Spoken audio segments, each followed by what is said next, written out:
Hello guys, welcome back to Ashish Tiwari updates. And आज के इस चैनल में हम करने वाले हैं बिजनेस स्टैटिस्टिक्स के 10 most important questions and answer जो कि आपके शॉर्ट पेपर में आने वाले हैं। देखो गाइस, अभी आपके एग्जाम्स बहुत नियर हैं और आपको कोई भी चीज लाइटली नहीं लेनी है। यहाँ पर जितने क्वेश्चंस मैं कराऊंगी आप उतना भी कर लोगे तो that is more than enough for sure. तो हम ज़्यादा वेट नहीं करते हैं और चलते हैं अपने क्वेश्चंस पर। अगर आपको ये क्वेश्चंस या हमारे नोट्स चाहिए तो आप हमारे टेलीग्राम और व्हाट्सएप चैनल को भी फॉलो कीजिएगा। पहला है डिफाइन स्टैटिस्टिक्स और उसके फंक्शंस और लिमिटेशंस को पूछा। एक बेसिक क्वेश्चन आता ही आता है। Define additive multiplicative models of time series and analysis. ठीक है, देखो एक बेसिक चीज जो आपने हर हमारे important question and answers video में देखी है कि आपको 3 पैराग्राफ्स ले चलने होते हैं। पहला हमारा जो होता है वो होता है हमारा इंट्रोडक्शन। इंट्रोडक्शन हो गया, उसके बाद हमारी आती है मेन बॉडी, और जैसे ही मेन बॉडी हो गई हमारी उसके बाद हमारा आता है कंक्लूजन।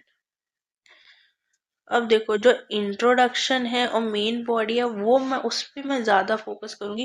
कंक्लूजन वाला पार्ट मैं स्किप कर दूंगी, बिकॉज अगर आपको इंट्रोडक्शन और मेन बॉडी आती है तो आप कंक्लूजन 5 to 7 लाइन्स में या 8 लाइन्स लगा लो, आप इतने लाइन्स में आप कंक्लूजन लिख देंगे। आपको अगर इंट्रोडक्शन का कंटेंट पता है, मेन बॉडी का कंटेंट पता है, तो आप ये भी इजीली कर लेंगे। आते हैं अपने क्वेश्चंस एंड आंसर्स पर। इंट्रोडक्शन से शुरू करेंगे।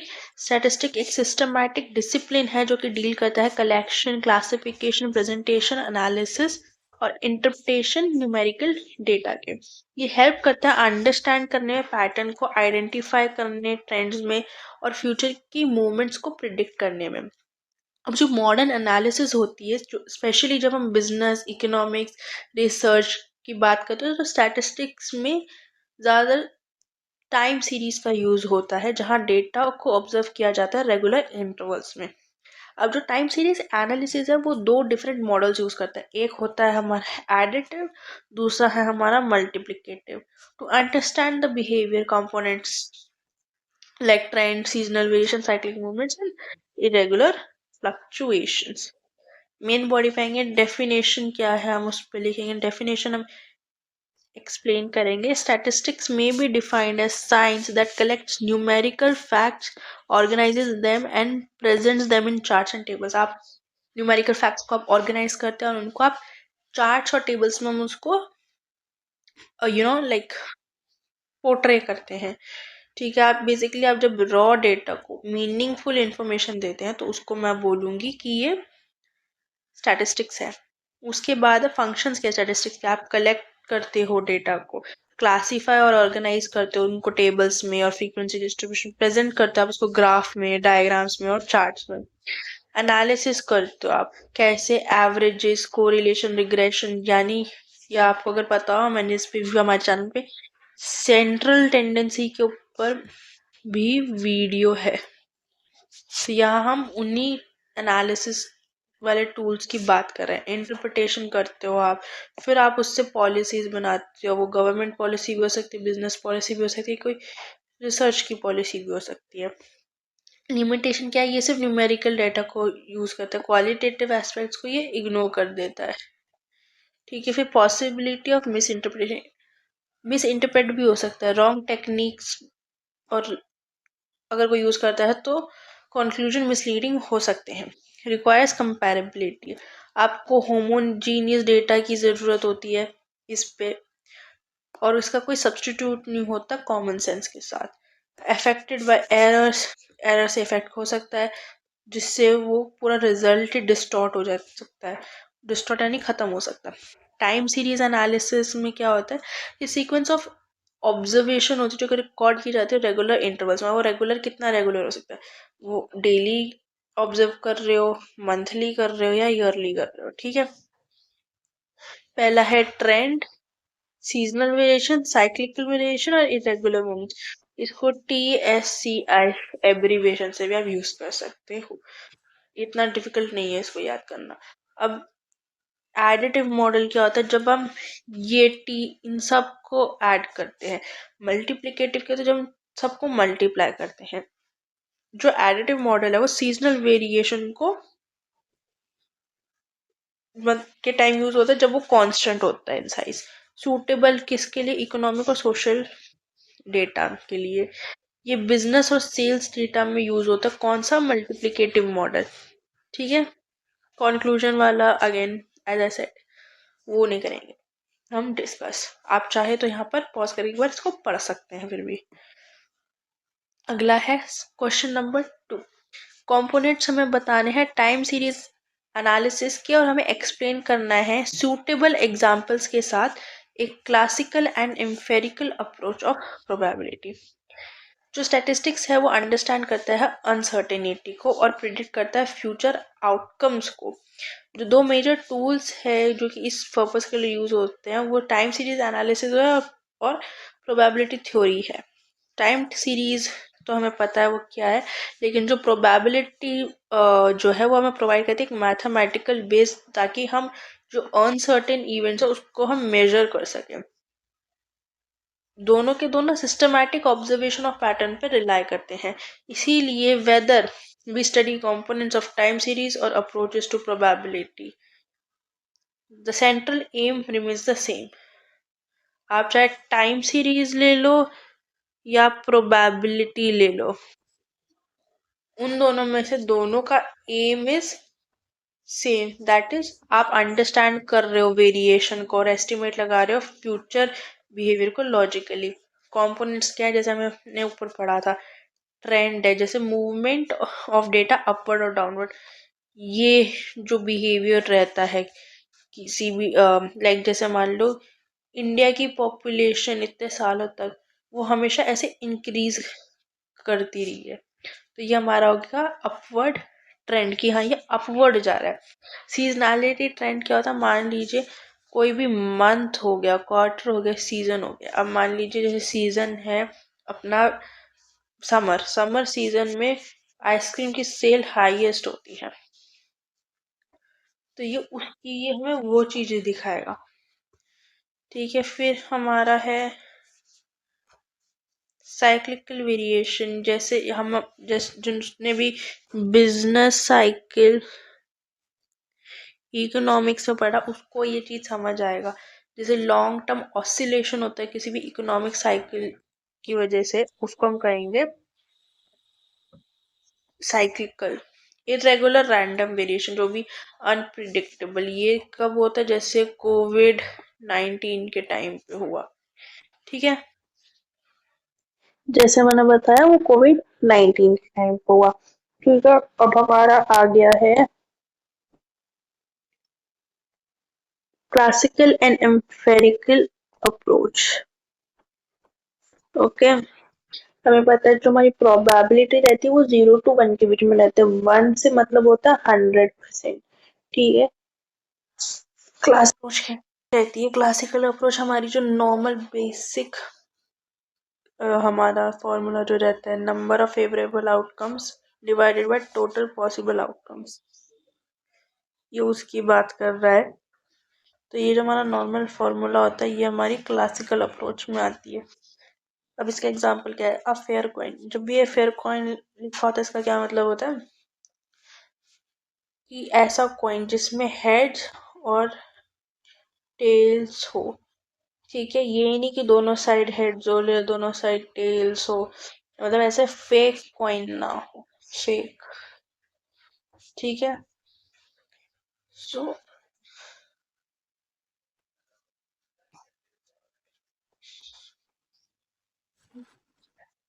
ठीक है, प्रोबेबिलिटी ऑफ गेटिंग हेड। अब मेरे को बोल रहा है कि अगर दो आउटकम है ना, या तो टेल आएगा या तो हेड आएगा, तो वो कह रहा है probability of getting head will be 1 which is 0.5।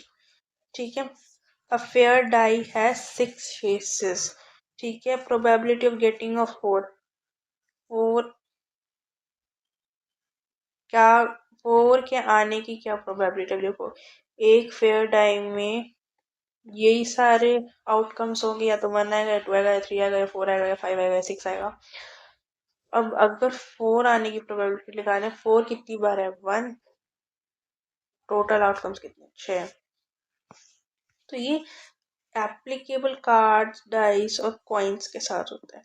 लेकिन एक एम्पेरिकल या स्टैटिस्टिकल अप्रोच भी होता है जिसमें क्या कहता है, आप number of times event occurs को टोटल नंबर ऑफ ट्रायल्स से आप डिवाइड कर दो। एग्जाम्पल क्या है, अगर एक if it rains out 30 days out of 100 days, जो probability of rain on any day is 0.30। ठीक है, कंक्लूजन आप एक बार यहाँ देख सकते हो। फिर है क्यों फिशर्स का इंडेक्स को हम आइडियल इंडेक्स मानते हैं, डिफरेंशिएट करना में कोरिलेशन और रिग्रेशन के एनालिसिस में। सॉरी, अब आते हैं हम इंट्रोडक्शन पे। Statistics provides various tools to measure changes and relationships in data. Statistics बहुत various tools provide करता है relationship एक डेटा में स्टडी करने के लिए। जो इंडेक्स नंबर है वो हमें हेल्प करता है कंपेयर करने में प्राइस और क्वांटिटी चेंज ओवर टाइम, अगर वो प्राइस इंडेक्स है तो। लेकिन जो कोरिलेशन और रिग्रेशन है वो हेल्प करता है स्टडी करने में कैसे वेरिएबल जो है मूव करते हैं इकट्ठे। इन टूल्स में फिशर के इंडेक्स को आइडियल इंडेक्स माना गया है। क्यों? As perfect and correlation and regression, कि वो बहुत ज़्यादा यूज़ किए जाते हैं ताकि आप वेरिएबल्स के बीच में एसोसिएशन रिलेशनशिप पता कर पाए। जो दोनों कॉन्सेप्ट है वो एम करते हैं एक्यूरेसी पर और reliability of in statistical studies. अब हम पढ़ेंगे क्यों कि फिशर का इंडेक्स आइडियल इंडेक्स माना जाता है। फिशर का जो इंडेक्स है वो ज्योमेट्रिक मीन है लास्पेयर और पास्चे के ज्योमेट्रिक मीन के ऊपर। अब ये इसको आइडियल क्यों माना जाता है, क्योंकि वो टाइम रिवर्सल टेस्ट को सेटिस्फाई करता है। इस पे भी मैं एक वीडियो बना चुकी हूँ जो कि स्टैटिस्टिक्स के थ्योरी पार्ट पे कवर है, तो आप वो वीडियो भी देख सकते हैं। अगर हम इंटरचेंज करें टाइम पीरियड्स को, जो बेस ईयर हमारा होता है, जो करंट ईयर होता है, तो फिशर का इंडेक्स हमें तब भी कंसिस्टेंट और लॉजिकल रिजल्ट देगा। ठीक है, उसके बाद है ये सेटिस्फाई करता है factor reversal test. According to this test अगर हम मल्टीप्लाई करें प्राइस इंडेक्स को और क्वांटिटी इंडेक्स को तो ये हमें वैल्यू इंडेक्स देगा। फिशर इंडेक्स ने सेटिस्फाई करता है ये कंडीशन परफेक्टली, जो कि शो करता है मैथमेटिकल एक्यूरेसी। ये रिमूव करता है बायस जो कि लास्पेयर और पास्चे की इंडाइसिस में होता है। लास्पेयर जो है वो सिर्फ बेस ईयर की क्वांटिटीज लेता है, पास्चे जो है करंट ईयर की क्वांटिटीज लेता है, तो वो अपवर्ड और डाउनवर्ड बायस कर देता है। लेकिन जो फिशर ने किया उसने दोनों को ही कंबाइन कर दिया।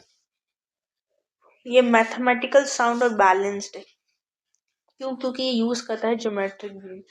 फिशर का इंडेक्स बहुत सिमेट्रिकल है और बहुत कम इफेक्ट होता है एक्सट्रीम वैल्यू से, इसलिए वो बहुत ज़्यादा साइंटिफिक कंसिडर किया जाता है। नेक्स्ट पार्ट जो था हमारा क्वेश्चन का वो था हमारा कोरिलेशन और रिग्रेशन एनालिसिस में डिफरेंस। कोरिलेशन आप अगर पॉसिबल होए तो आप इसको एक टेबल फॉर्मेट में करिए, बट आप ऐसे भी करके आ सकते हैं पेपर में। कोरिलेशन मेजर करता है डिग्री ऑफ रिलेशनशिप दो वेरिएबल्स के बीच में। ये हमें बताता है कि वेरिएबल्स मूव करते हैं टुगेदर सेम डायरेक्शन में या फिर अपोजिट डायरेक्शन में। और जो स्ट्रॉन्ग मूवमेंट होती है या स्ट्रॉन्ग नहीं होती, बेसिकली कितनी स्ट्रॉन्ग एक मूवमेंट है, तो वो चीज़ भी बताता है। जो वैल्यू होती है कोरिलेशन की वो -1 और +1 रहती है, मतलब उसके बिटवीन में रहती है। जो +1 इसका मतलब है परफेक्टली पॉजिटिव, अगर -1 आता है इसका मतलब परफेक्ट नेगेटिव रिलेशनशिप है।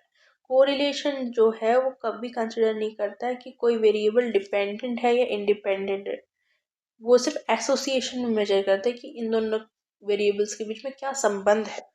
रिग्रेशन दूसरे हाथ में वो हमें बताता है कॉज और इफेक्ट रिलेशनशिप बिटवीन दो वेरिएबल्स।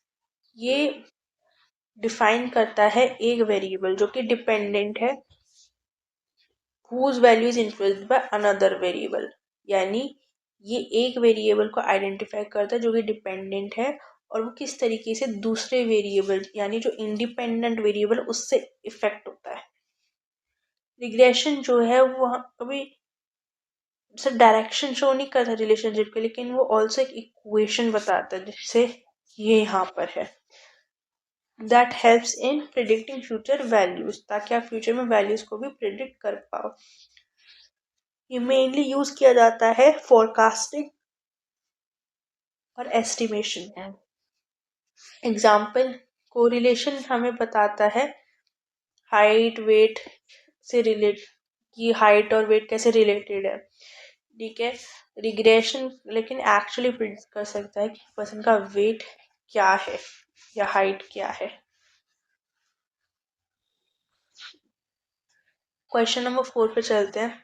एम्पेरिकल रिलेशनशिप बताओ मीन मीडियन मोड में, ताकि सिमेट्रिकल और एसिमेट्रिकल डिस्ट्रीब्यूशन के बारे में पता चल सके। Under what circumstances median is considered better than average and arithmetic mean? State the properties of Karl Pearson's correlation coefficient. Okay.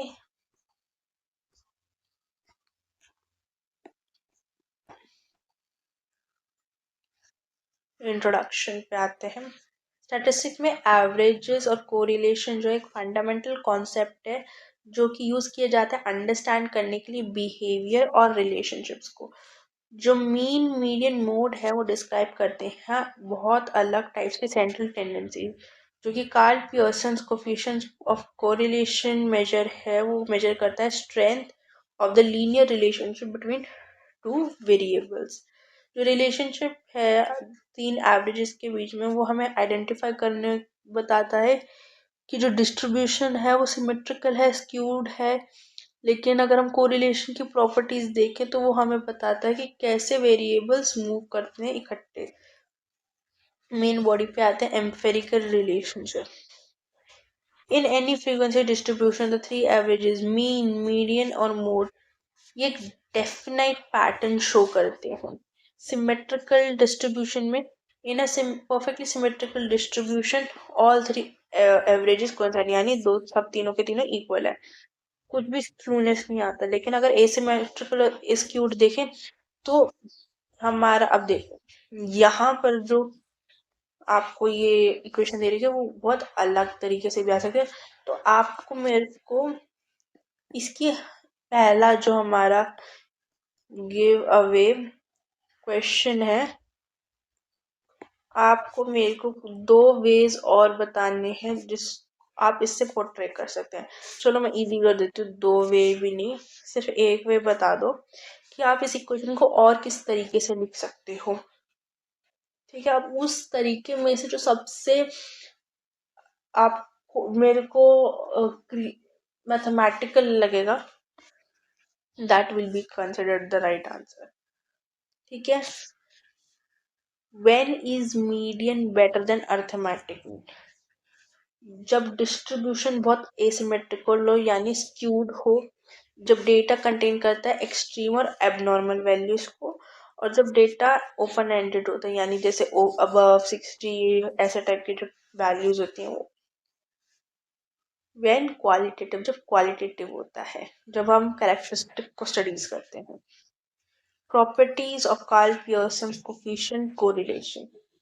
ठीक है, अब ऑब्वियसली मेरे को पता, हमने डिस्कस किया -1 से +1 के बीच में इसकी वैल्यू रह करती है। ये प्योर नंबर है, सिमेट्रिकल है, ये मेजर करता है लीनियर रिलेशनशिप ओनली, ये एक्सट्रीम वैल्यू से इफेक्टेड नहीं होता, ये इम्प्लाई नहीं करता कोई पोजीशन।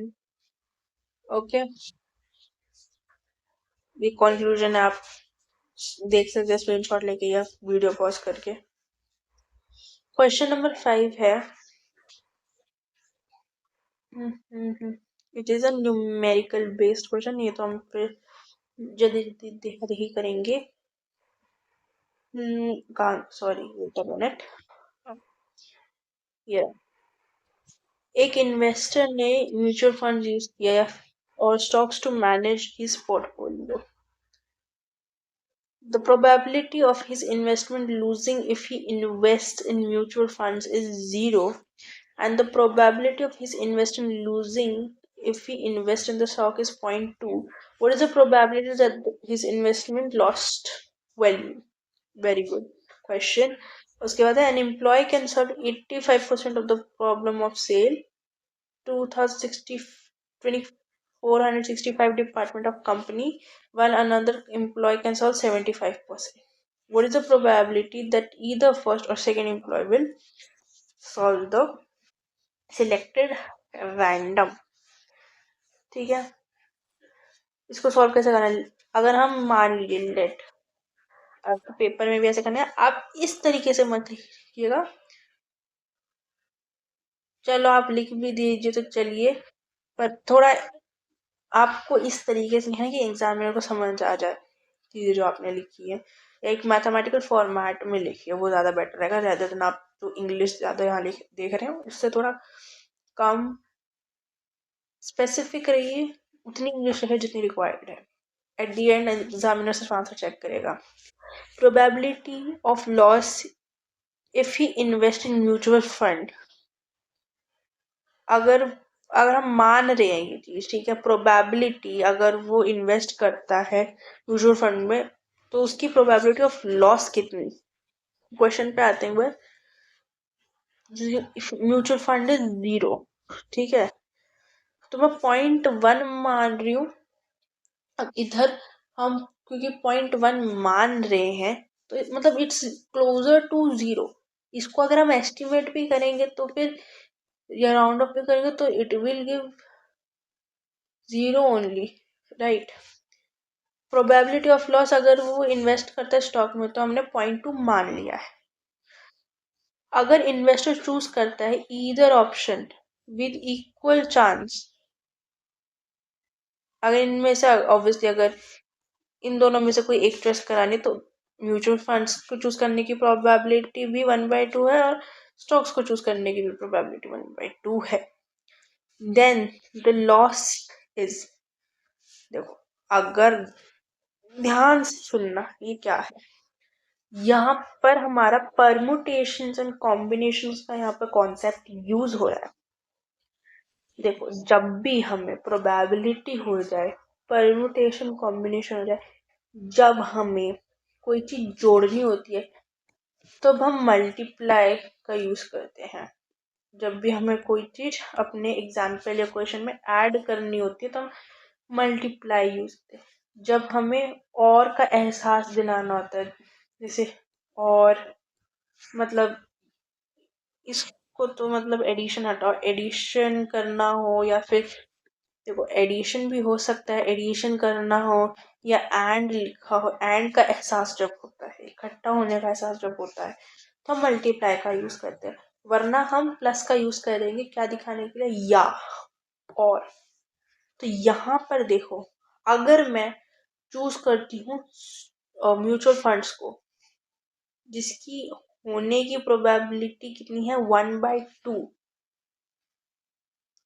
मतलब अगर मैं म्यूचुअल फंड से स्टॉक को चूज करूँ तो उन दोनों में से एक को चूज करने की जो प्रोबेबिलिटी 1/2 है और उसमें से जो मेरे को लॉस मिला वो 0.1 है, ठीक है। तो ये हो गई म्यूचुअल फंड से मेरे को जो लॉस मिल रहा उसकी प्रोबेबिलिटी 1/2 0.1। फिर या उसने एक चीज बोली है चूज करने को, ऊपर देखो लो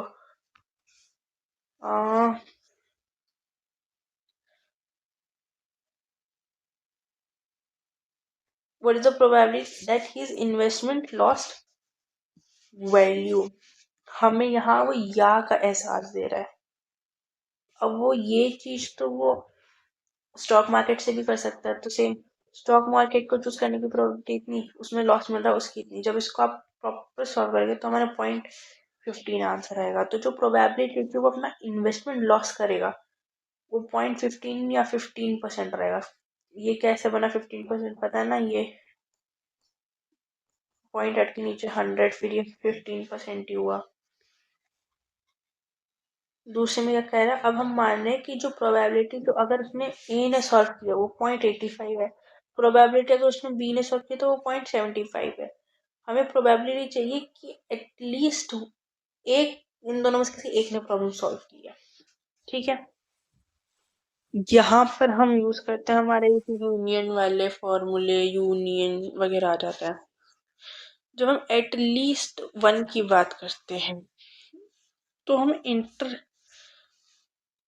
ये यूनियन वाला फॉर्मूला हम यूज करते हैं। अब यूनियन वाला फॉर्मूला में इंटरसेक्शन की वैल्यू चाहिए, ए इंटरसेक्शन बी, वो हम इंटरसेक्शन वाले फॉर्मूला से हमने निकाली बेसिकली, फिर हमने इसमें वैल्यूज ही पुट की है। आपको बेसिकली ये लिखना है। उसके बाद हमारा एक और क्वेश्चन है, क्वेश्चन नंबर 6, उस पे आते हैं। Sorry guys. अच्छा, ये वाला क्वेश्चन हमारा है सेंट्रल टेंडेंसी के ऊपर। कह रहा है जो मीन मार्क्स है 100 स्टूडेंट के were found disliked to be 50. Later on it was discovered 2 students marks were misread as 65-75 instead of 56-57. Find the correct mean. दूसरा क्या कह रहा है, for symmetric distribution consisting 100 items the standard deviation। ओ, ये अगर किसी ने मेरी वो पुरानी वाली मतलब मैंने जो स्टैटिस्टिक्स की वीडियो बनाई थी उसको ये क्वेश्चन आ जाएगा। तो ये मेरा गिव अवे का सेकंड क्वेश्चन है। हालांकि मैं आंसर दिखा दूंगी इसका, but still I want you to try. जो डिफिकल्ट वाला क्वेश्चन है थोड़ा वो ऊपर वाला, तो हम ऊपर वाला डिस्कस कर लेंगे। देखो, कह रहा नंबर ऑफ स्टूडेंट्स कितने, 100, रिपोर्टेड मीन कितनी है, 50। तो अगर हम मान के चलें तो टोटल सम का कितना हो जाएगा, 100 इंटू 50। राइट, समझ आया कैसे हुआ? यानी अच्छा रुको, यहाँ पर ये चीज समझ में नहीं आएगी। अब मैं मेरी जो मीन होती है वो मैं कैसे निकालती हूँ, सम ऑफ ऑल ऑब्जर्वेशन को मैं एक्स मान रही हूँ, सम ऑफ ऑल ऑब्जर्वेशंस को मैं मान रही हूँ एक्स। ठीक है, ये मेरा एक्स हो गया। मीन कैसे निकालते हैं, sum of all observation divided by number of observation, और उसमें हमें बोल रखा है क्वेश्चन 50 है, तो सम ऑफ ऑल ऑब्जर्वेशन क्या हुआ, एक्स इक्वल्स टू 50 इंटू 100। यहाँ से आया 5000। ठीक है, अब वो कह रहा है जो दो स्कोर्स हैं हमने उसको 65 और 75 कर दिया, लेकिन जो करेक्ट स्कोर थे वो 56 और 57 थे। कुछ नहीं करना हमें, पहले तो आप ये देखो, ये वाला गलत है 140, हमने 140 ऐड किया, करना क्या इतना था 113। ठीक है, अब अगर हम देखें तो 140 माइनस 113, तो 27 से हमने ज्यादा हमने ऐड कर लिया। तो मैं अगर मैं मतलब यहाँ हम 27 से क्यों माइनस कर रहे हैं, देखो 140 माइनस 113 दैट विल गिव अस 27। तो मतलब हमने 27 ज्यादा ऐड कर दिया, हमें करना चाहिए था 113 ऐड, हमने कर दिया 140 ऐड, तो हमने 27 और घटा दिए, हमारा क्या बना 5973। फिर हमने ऑब्वियसली हमें पता है यह हमारा आ गया sum of all observation, 4973 divided by 100 it will give us 49.73। Question बस दिखने में मुश्किल लगता है, करने में बहुत आसान है, और ऐसे क्वेश्चन हमारे सीए फाउंडेशन में भी आते हैं, तो ये एक इम्पोर्टेंट क्वेश्चन बन जाता है, इसलिए मैंने करा दिया। बी सेकंड पार्ट तो आपको खुद ही करना है। मैंने आपको यहाँ पर आंसर दिखा दिया है, पर फिर भी आई वांट कि आप सॉल्व कर सको, और ये हमारा था सेकंड क्वेश्चन गिव अवे का। अच्छा, इसको आपको करना कैसे है, आपको बस मेरे को ये बता दो, आपने जो फॉर्मूला यूज किया है यहाँ, वो आप यहाँ पर मेरे को कमेंट में बताएंगे। ये आपका गिव अवे का सेकंड क्वेश्चन है, ठीक है। Question number 7, the first 4 central moments of a distribution are 0, 4, 16, 36, 120 respectively. Skewness and quartoses of the distribution हमें बतानी है, ठीक है। जो कोवेरियंस है बिटवीन हाइट और weight and height and weight of 10 items is to be found 8, and the standard deviation is 2.80 and 3.10. Find the coefficient of correlation between height and weight. देखो सब कुछ दे रखा, फॉर्मूला में लगाना है और कुछ नहीं है। पहले आते हैं यहाँ, फर्स्ट सेंट्रल मोमेंट हमें 0 दे रखी, सेकेंड सेंट्रल हमें बेसिकली फॉर्मूला में पुट किया है, ठीक है। उसके बाद ये वाला आई डोंट थिंक इतना मेरे को लग रहा है समझाने लायक। जो following equation has been derived for the production of steel, ठीक है। कह रहे 2007 में एक्स यूनिट का 1 ये में दे रखा है, हमें यहाँ पर शिफ्ट करना है ओरिजिन ऑफ ईयर को। अगर standard deviation of X and Y are 4 और 3 respectively, coefficient correlation between X and Y 0.8। ये वाला क्वेश्चन आपका गिव अवे का थर्ड क्वेश्चन होगा।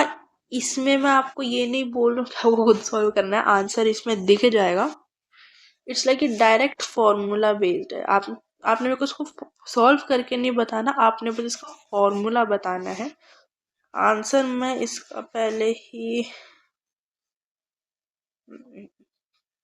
यहाँ पर हमारा आंसर हमें दे रखा है, हमें सारी चीज़ें इसमें गिवन है, हमने बस इसको इस फॉर्मूले में हमने नोट डाउन किया है।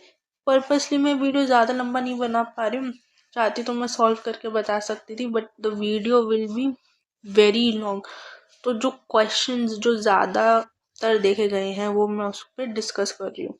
इक्वेशन हमें ये दे रखी थी, ठीक है। अब इसमें एक्स क्या है, ईयर सिंस 2007, ठीक है। ईयर्स वो किसके इक्वल होगा, 2015 से जो ईयर है प्लस 2015 माइनस 2007, ठीक है। अब जो यहाँ पर हमारी ये वैल्यूज है, जो मेरी इक्वेशन में वैल्यूज थी, उसमें मैंने ऊपर वाली इक्वेशन वाली वैल्यू डाली, उससे क्या हुआ, ये एक्सपैंड होके इस तरीके से खुल जाएगी। हमने कुछ नहीं किया, ये 1.75 को अंदर भेज दिया और कुछ नहीं। फर्दर सॉल्व करोगे तो ये इक्वेशन कुछ ऐसी लगेगी, आप इसको और सॉल्व करोगे तो करते करते ये इक्वेशन जो है शिफ्ट हो जाएगी, और ये ओरिजिन बेसिकली हमने कुछ नहीं किया, बस वो इक्वेशन थी, उस इक्वेशन को हमारी जो क्वेश्चन वाली इक्वेशन है उन्हें उस पर डाल दिए, इससे हमारा ओरिजिन चेंज हुआ। आज तो पता नहीं मेरा टैब भी थोड़ा ठीक से काम नहीं कर रहा। आप ये देख लीजिए, ये स्क्रीनशॉट ले लीजिए, इसमें हमारा ये वाला फॉर्मूला लग रहा है बी वाई बाय एक्स, और यहाँ बी एक्स बाय वाई वाला लग रहा है। मैंने चलो फॉर्मूला भी बता दिया, बट स्टिल मेरे को इसके पीछे का लॉजिक चाहिए, आपकी इंटरप्रिटेशन मेरे को इसको दे दीजिए, ठीक है। क्वेश्चन नंबर 9 है, फॉलोइंग डेटा जो है रिलेट करता है शुगर प्रोडक्शन एक फैक्ट्री में। हमें स्ट्रेट लाइन ट्रेंड जो है, fit straight line, what is the average monthly increase, estimate the production function. Following are the data related to companies A and B. I think वही चीज हमें दे रखी है। अच्छा अब देखो, पहले डायरेक्ट आंसर राइटिंग बात है, पहले कैसे करना है। यहाँ पर टेबुलर फॉर्मेट बनाना मत भूलना, ऑब्वियसली वो तो मेन चीज है। 2014 में 40 ईयर वाइज आप लिख लो, प्रोडक्शन लिख लो। अब कोड असाइन कर दो। अगर मैं मान लीजिए, मैं आप कोई सा भी ईयर ले लो, मैं ले रही हूँ 2017 ओरिजिन के हिसाब से। ठीक है, ओरिजिन के हिसाब से मैंने 2017 ले लिया ईयर। अब मैंने ईयर उसको ले लिया है ओरिजिन, तो ये पीछे जा रहा है, ये हमारा आगे जा रहा है। अब मैंने क्या किया है, x इंटू वाई निकाल लिया है। x इंटू वाई निकाला तो हमारा summation of y summation of x summation of x y आ जाएगा। स्ट्रेट ए लाइन ट्रेंड हमें बताना है, तो हमारी जो इक्वेशन है ये वाली, या हमको जिनको नहीं पता, ये हमारी स्लोप की इक्वेशन होती है, उसी से हमारा स्ट्रेट ए लाइन ट्रेंड लिखवा के आता है। हमने उसको निकाला, हमने फॉर्मूले में डाला, कंप्यूट किया और हमारा आंसर अपने आप आ जाएगा। मेन मेहनत यहाँ तक की लगती है, बाकी हम लोगों को फॉर्मूला सबको पता है। Estimate production year, x company जो हमारा 2023 से 2017 6 साल की दूरी पर है हमारा। आपको ये ट्रेंड वाली इक्वेशन पे हमने जैसे ही डाली तो हमको पता चल गया कि 48,160 टन ऑफ टिन है। ये वाला जो हमारा स्लोप की इक्वेशन है, इट इज़ वेरी इंपॉर्टेंट। जिन्होंने भी मैथ्स में हमारा चैप्टर होता था स्लोप की इक्वेशन वाला, तो वो यहीं से निकल के आया। कंपनी ए के वर्कर्स इतने हैं, मीन इतना है, वेरिएंस इतना है, स्टैंडर्ड डेविएशन इतना निकल के आ जाएगा। देखो हमें को पता है स्टैंडर्ड डेविएशन और वेरिएंस में स्क्वायर रूट का ही फर्क पड़ता है, मतलब ठीक है। Which firm pays larger pay package, higher average salary company B 3500 है, ठीक है, मीन से। Which company shows greater variability, compare standard deviation, variability में हम स्टैंडर्ड डेविएशन कंपेयर करेंगे 32 38, आपको इस तरीके से कंपेयर करना है। और इसमें तो कुछ नहीं है, यहाँ पर हमने देखो कंबाइंड मीन निकाला है। कंबाइंड मीन में भी कोई ऐसा, मतलब मेरे को अभी तक क्वेश्चन देख के ऐसा लग नहीं रहा, जो मेरे को लग रहा था वो मैंने बता दिया है। अच्छा, क्वेश्चन नंबर 10 देखो, ऊपर वाले क्वेश्चन जैसे सिमिलर है। ए सर्वे प्रोवाइड, हाँ ये वाला क्वेश्चन है, चलो ठीक है ये करवाते हैं। ये हमें डेटा दे रखा है, वो कह रहा है हमें first 4 moments about mean, first sorry moment coefficient of skewness, और वही क्यूटोसिस का पूछ रहा है। अच्छा मैं ये पहला पार्ट भी करा देती हूँ। कह रहा है 70 64 72, ये हमें क्या चीज़ दे रखी है, मशीन ए और मशीन बी 10 दिन में कितना मशीन बनाते हैं ओवर अ पीरियड, ठीक है। मीन और स्टैंडर्ड डेविएशन बताते हैं, हम यहाँ यूज़ करते हैं formula divide by n since full day records are given. Comment, देखो एग्जाम में जितना भी जहाँ पर आप देख रहे हो हमने बहुत कम मिनिमम लिखा, तो आप ट्राई करो ज़्यादा से ज़्यादा न्यूमेरिकल फॉर्म में आप आंसर दो, और टू द पॉइंट लास्ट में आप लिख दो। यहाँ पर हमने मीन का फॉर्मूला यूज़ किया है, स्टैंडर्ड डेविएशन का फॉर्मूला यूज़ किया है। यहाँ मेन हमारा जो क्वेश्चन है वो ये है। फ्रीक्वेंसीज हमें दे रही है 32 22 31 44 21।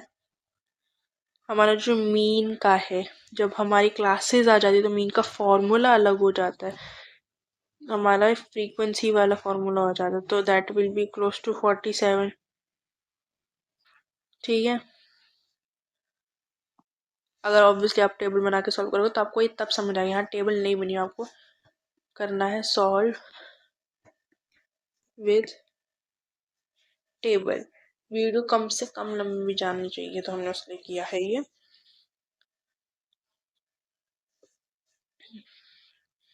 फिर उसके बाद हमने सेंट्रल मोमेंट्स निकाला है, ये वाला फॉर्मूला यूज करके। तो मतलब क्लोज अबाउट 16.68 आंसर आपका आ जाएगा।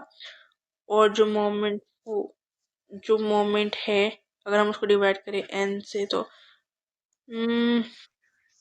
एक मिनट में एक बार क्वेश्चन देखना चाह रही हूँ फिर से। Okay, correct. बेसिकली हमने यहाँ पर मोमेंट वाला फॉर्मूला यूज डाला है। फिर हमें देखना है मोमेंट स्क्यूनेस। तो हमने स्क्यूनेस वाला, ये जो ऊपर जिसमें मैंने आपको गिव अवे वाला क्वेश्चन मिला, वो वाला सेम फॉर्मूला इधर लग रहा है। चलो, कहीं ना कहीं आपको आंसर यहीं से मिल रहा है, बट आप ही को गिव अवे का फायदा हो रहा है। Moment of coefficient of kurtosis.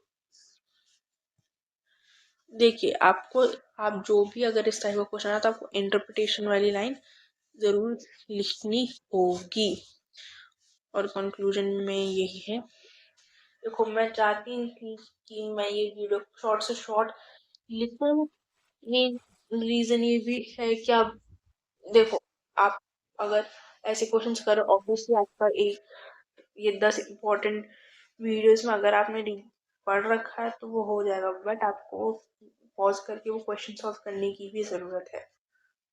Answer आपके पास ही हैं, फॉर्मूले भी इसी वीडियो में है। हाँ, बस मैं ये मानती हूँ कि वो वाला ऊपर वो थोड़ा ठीक से लिखा नहीं था, प्रिंटिंग एरर है। पर आपको नीचे तो वो मिल गया ना दोबारा। और आपको ये नोट चाहिए था, हमारे टेलीग्राम और व्हाट्सएप के चैनल को देखिए, फॉलो कीजिए। अगर आपको वीडियो अच्छी लगे तो लाइक कीजिए, शेयर कीजिए, कमेंट कीजिए क्या चीज़ें बेटर हो सकती हैं। फिलहाल के लिए बाय।